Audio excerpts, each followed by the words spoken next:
What's most important, your personal profile or Mhm. your Facebook page? Got it. And do you need both? My opinion, yes, you need both.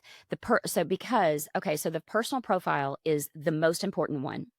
The Facebook business page years ago used to work in our favor. Years ago, the algorithm would push it out, would show it to new people, all of that jazz. Now it doesn't do that anymore. But my opinion as a coach is that it is still very key.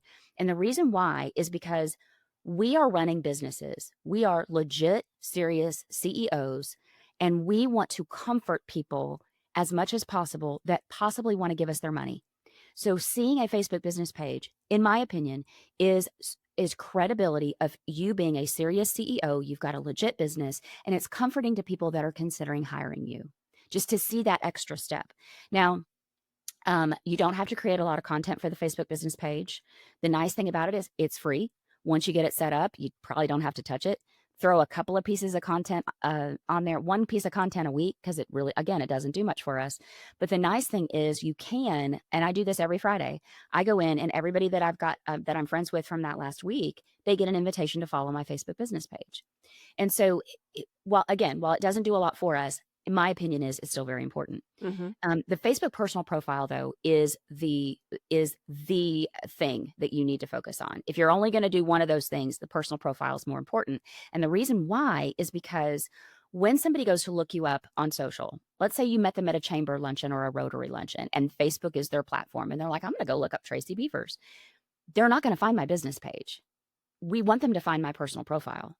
And also, the other thing that Facebook offers that other platforms do not offer is groups. We just talked about me having my own free Facebook group, but one of my visibility strategies is being highly visible in groups where my ideal clients are hanging out, where my collaboration partners are hanging out, even the ones that don't allow promotion.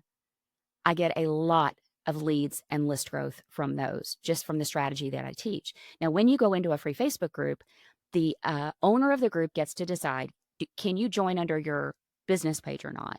9 times out of 10, in my experience over the years, the owners do not want you joining as a business page because they want human to human interaction in their groups. Yeah, So you're makes going to sense. have to join as your personal profile. And so one of the strategies I teach is just being of service in these groups. I am there to help answer questions. I am not promoting anything. I am cheering people on. They get curious about me. They click on my name. They're going to go to my personal profile. It is very important that that personal profile be fully dialed in so people see exactly who I am, who I serve, how I serve them. And when you set it up the right way, it's a list growth funnel for you. That's one of the other ways that my free Facebook group and my list grow by hundreds of people every month. 85% of the people that come to my group, I've never met them. They've seen me in other groups. They've clicked on my personal profile. Yes. They've gone there and they've seen the invitation to the group, and there we go. There you go.